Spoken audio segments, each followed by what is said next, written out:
From the bulletin, I merely remind you that Friday of this week is First Friday, and Saturday of this week is First Saturday. And of course, Mass, as usual, is at 8 o'clock on both days.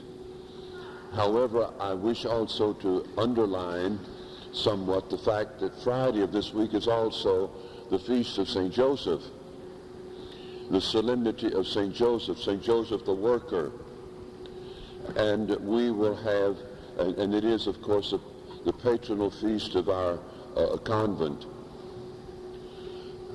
We will have, of course, the Mass at 8 o'clock coinciding with First Friday of this week.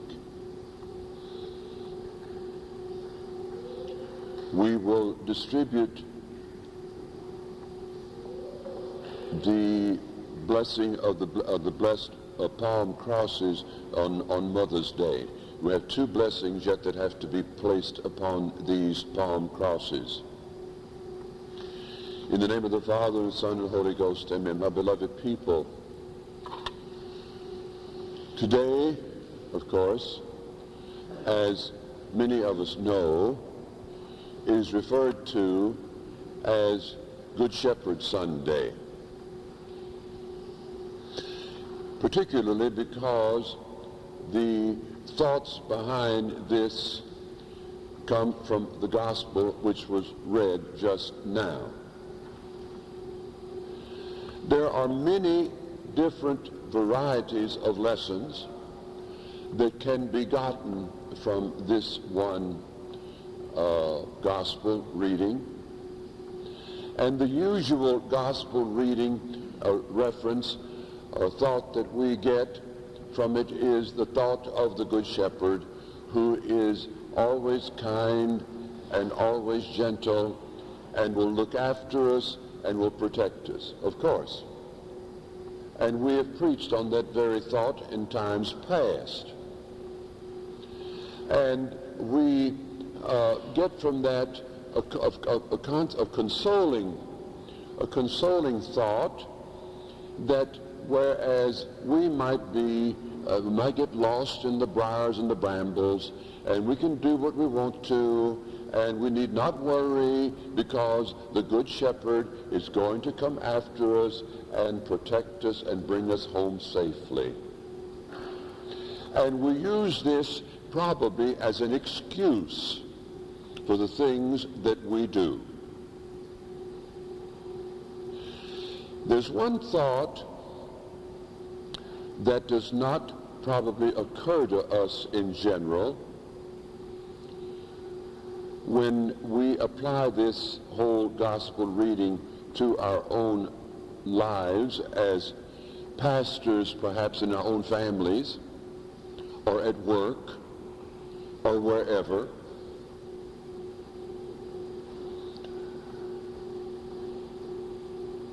Or when the law applies to us, or would like to have it applied to us, is this. Oh yes, I am the Good Shepherd around my family. I am the Good Shepherd around those over whom I have been placed. And I will lay down my life for the members of my family generously and easily. And we mean that. And we mean that. In general, I think that we would, most of us, lay down our lives for those whom we love.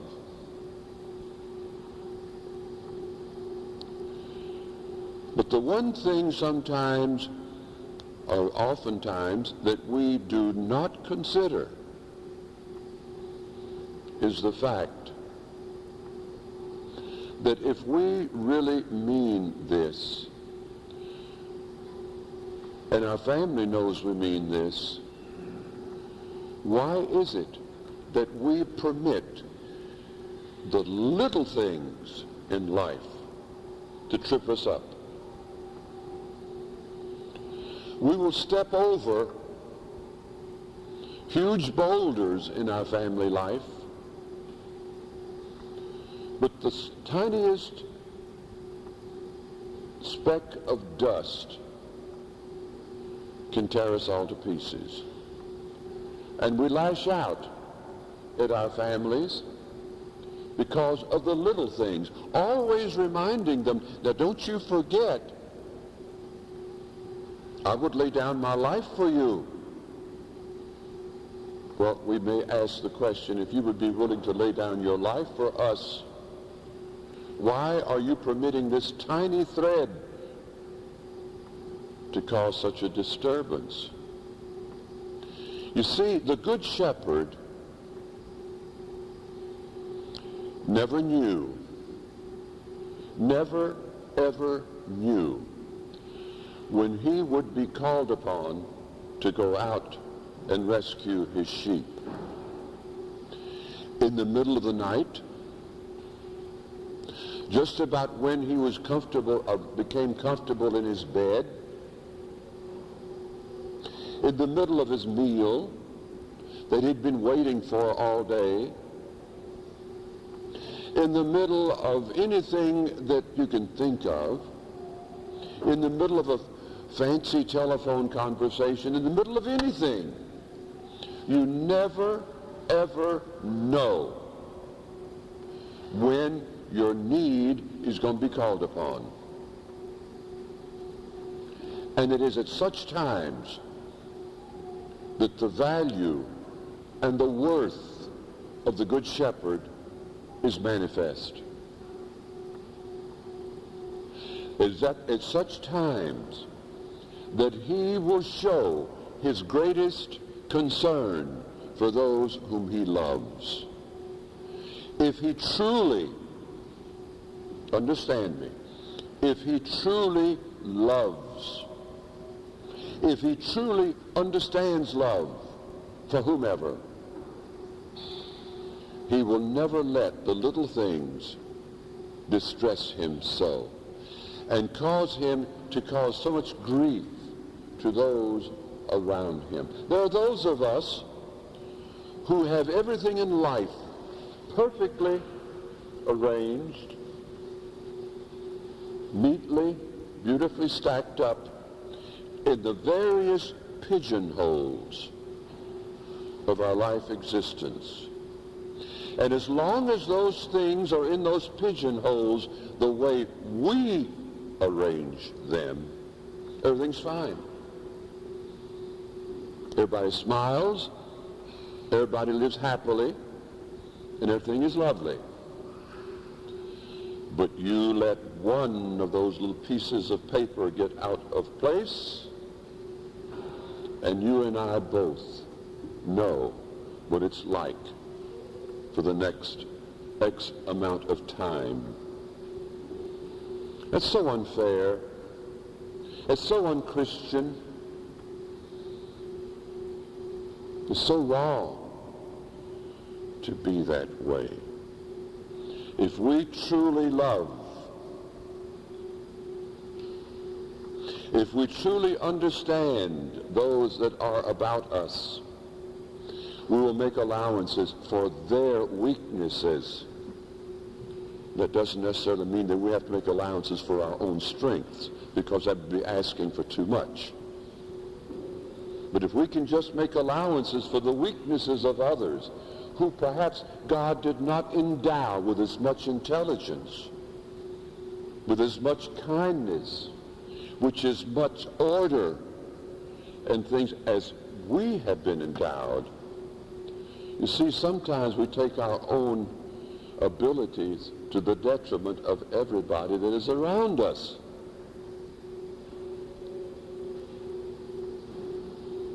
It is very difficult when you are in the middle.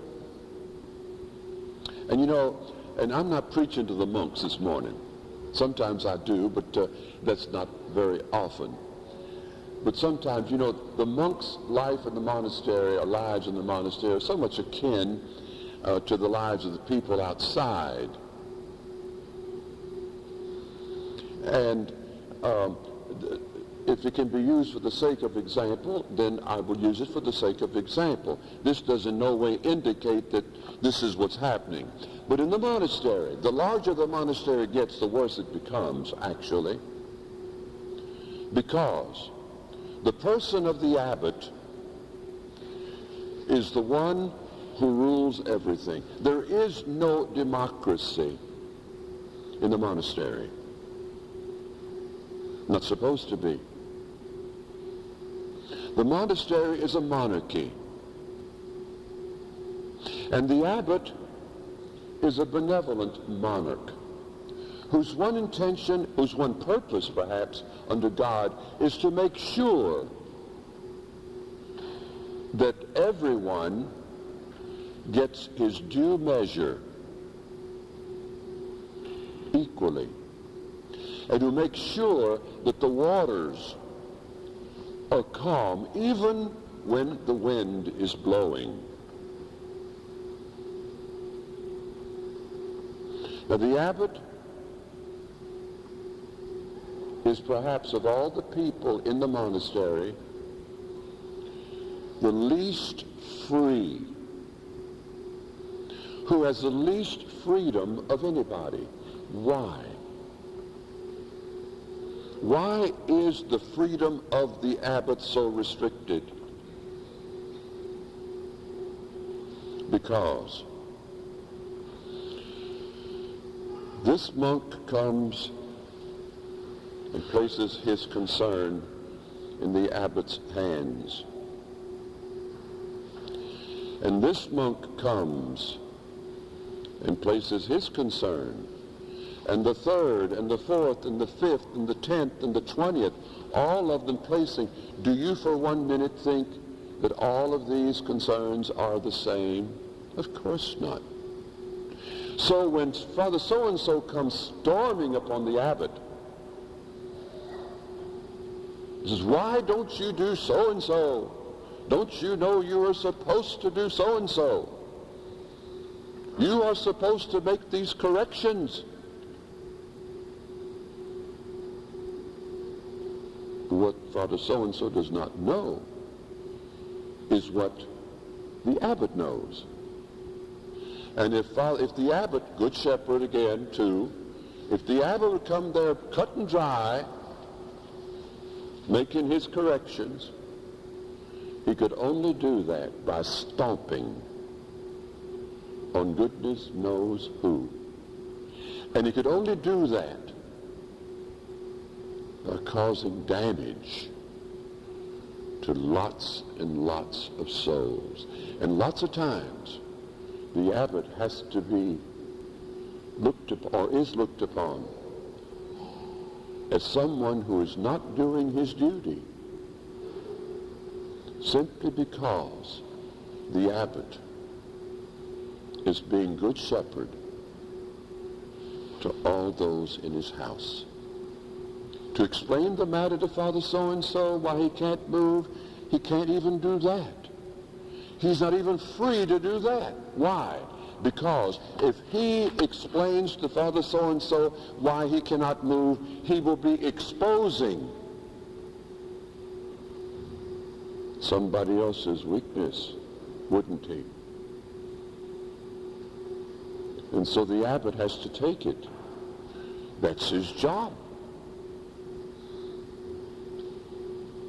And we have to go about life understanding the weaknesses. And if the priest, the pastor in charge in the church would operate in a way differently from that, if this parishioner comes and charges upon him what he thinks needs to be corrected in his own narrow, restricted way of looking at things, he does not know what the pastor knows, what the priest knows. Besides that, maybe the priest knows some things that he's found out in confession, and as a consequence cannot jump out and lash out at the people and say, you're all going to hell. You can't do that. And this mentality needs to spread into the household, where the father of the house operates in the same way. You know, it is not easy to keep things inside of one. And if one has certain informations, it is not easy to say, oh, I know that. Or I should say, not to say, I know that. We must be charitable. We must be understanding. And sometimes when Father so-and-so, let's go back to Father so-and-so, who comes back to the abbot charging him to do this, that, and the other. Father so-and-so has already got his arguments all prepared.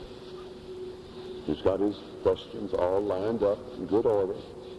He knows what he's going to say. He knows how he's going to say it, and so on. When all of a sudden he descends upon an unsuspecting abbot who is probably typing a letter to some sweet little old lady at the moment, telling her how to maintain her faith. Here comes Father so-and-so with his well-ordered questions, and the abbot is totally unprepared to answer his questions. You know what I mean? We must understand. And the parable of the Good Shepherd is not just aimed at the shepherd alone. It's aimed at all of us, that we can come to an understanding of what it means to be Christian. And in today's life, and may I go so far as to extend it or to restrict it, in today's traditional life,